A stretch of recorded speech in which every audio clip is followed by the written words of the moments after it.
हा जानू का दो देवे जैबू पेपर। चल पहुँचा दी बैठ जाना है पर, चल पहुँचा दी बैठ जाना है पर। सुननी हा जानू का दो देवे जैबू पेपर। काहे हो हाँ सुननी हा जानू का दो देवे जैबू पेपर।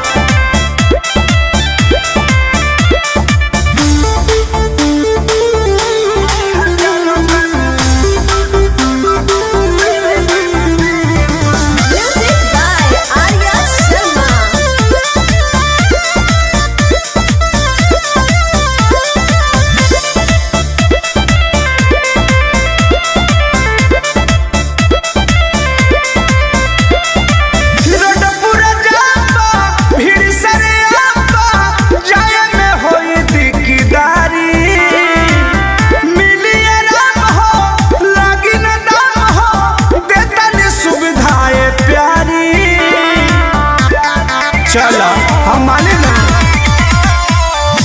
पूरा जाबा फिर सरे आबा जाय में होई दिकदारी। मिली आराम हो लागी ना दाम हो देता ने सुविधाएं प्यारी।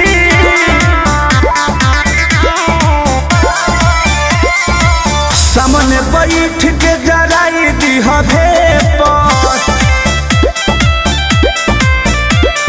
सामने बैठ के जराई दी हवे पर।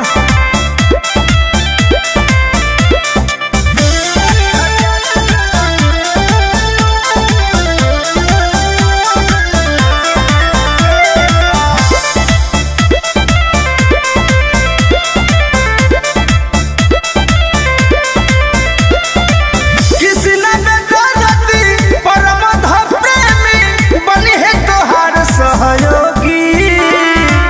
हमहु सिखाइब राह में बताइब शिक्षा परीक्षा में दोगी।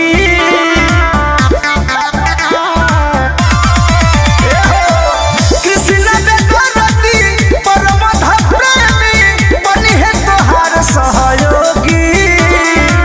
हमहु सिखाइब राह में बताइब शिक्षा परीक्षा में दोगी।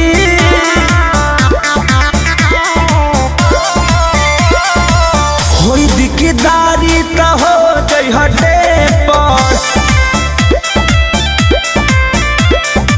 सुननी हा जानू का दो देवे जैबू पेपर। चल पहुँचा दी।